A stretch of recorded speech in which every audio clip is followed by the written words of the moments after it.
तो फ्रेंड्स, मैं Saurabh Suman SS exam गुरु YouTube channel पे आपका स्वागत करता हूं। स्क्रीन पे आप देख रहे होंगे ये कि एसटीटी के पहले दिन हंगामा, पहली पाली की परीक्षा हुई रद्द।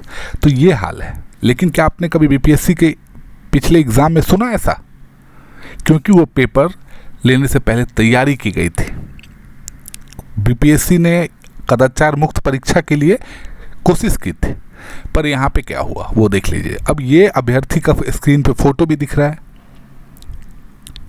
अब यहाँ पे अब जो पेपर का कटिंग मैंने इसलिए लगाया कि अपने मन से कुछ नहीं, ना बायोमेट्रिक हाजिरी बनी थी, ना फेस रिकॉग्निशन हो सका था। 25 से अधिक छात्रों के अंदर बैठने का अभ्यर्थियों ने लगाया था आरोप कि वो पहले से बैठे हुए थे। लेकिन अमित कुमार जो एसडीएम थे, उन्होंने बोला कि परीक्षा रद्द कर दी जाएगी, जो कल आपको हमने बताया भी था। अब यहाँ पे एक चीज़ और देख लीजिए। 10 से अधिक सवाल ऐसे थे जिसके बीच से शब्द और डिजिट गायब थे। जहाँ थीटा होना चाहिए था वहाँ केवल गोल जैसा बना था। ये दिक्कत हो रहा है। फॉन्ट सपोर्ट नहीं कर रहा था, सिंबल सपोर्ट नहीं कर रहा था। तो ऑनलाइन एग्ज़ाम में जब आप ये नहीं कर पा रहे हैं तो भाई एग्ज़ाम लेने का महत्व क्या है? परीक्षा सवाल 2019 के अपेक्षा आसान सवाल थे, तो ये दिक्कत था। तो चलिए मैं आपको बताते हैं।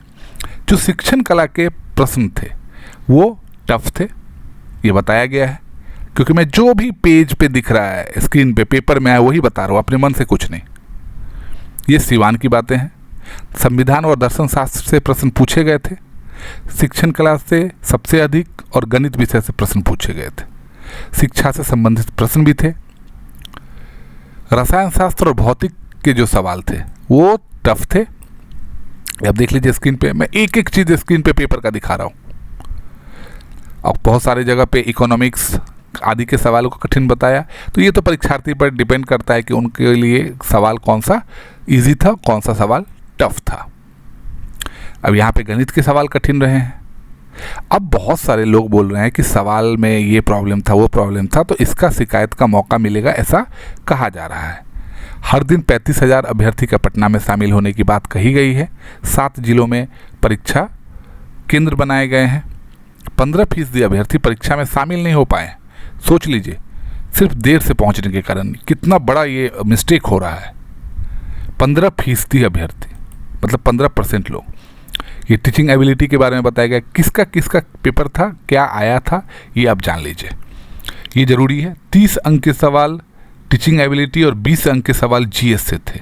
बाकी 100 अंक के प्रश्न संबंधित विषय से आए थे।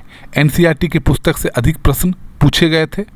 टीचिंग एबिलिटी के प्रश्न थोड़े कठिन थे। 1.5 घंटे पहले रिपोर्टिंग के लिए कहा गया था, लेकिन फिर भी 15% परीक्षार्थी नहीं पहुंच पाए। कितने में आप पास हो जाइएगा? तो कट ऑफ के बारे में कहा जा रहा है कि 150 में 60% यानी 90 अंक लाने पर जनरल अभ्यर्थी क्वालिफाई हो जाएंगे। ओबीसी और महिलाओं के लिए 55% यानी 82 अंक लाना पड़ेगा। एससी एसटी को 50% यानी 75 अंक।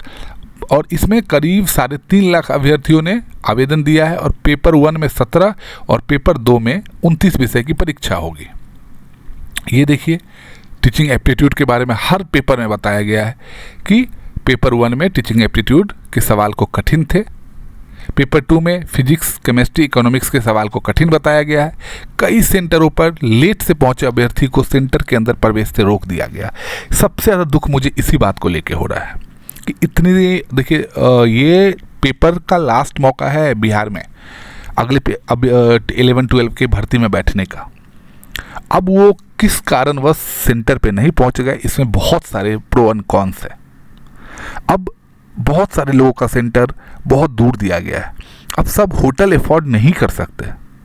वो बस सुबह से निकले, लेकिन जाम, ट्रैफिक की स्थिति के कारण वो सेंटर पे नहीं पहुंच सके। सेंटर ऐसे ऐसे जगह पे बनाया गया। देखिए, कॉलेज और स्कूल का सेंटर फेमस होता है, सबको पता रहता है। लेकिन ये आईटी जोन करके, फलानमा आईटी जोन तक चिलनमा आईटी जोन करके जो बनाया हुआ सेंटर आता है, उसके बारे में जब आप गूगल मैप में जाइएगा तो गूगल मैप कभी आपको पगडंडी धरा देगा, कभी ट्रेन के पटरी के ऊपर से गुजारेगा। तो ये दिक्कत के कारण आज देख लीजिए कि 15% अभ्यर्थियों ने अपना भविष्य को दांव पे लगा दिया। किसके कारण दांव पे लगा, ये बात सबको सोचना पड़ेगा। बाकी जो पेपर वेरिफिकेशन की बात चल रही है, डॉक्यूमेंट वेरिफिकेशन की, उसकी भी जानकारी हम अगले वीडियो में आपको देंगे। मेरे साथ जुड़ने के लिए आपको बहुत बहुत धन्यवाद और इस वीडियो को लाइक और चैनल को सब्सक्राइब कर दीजिए।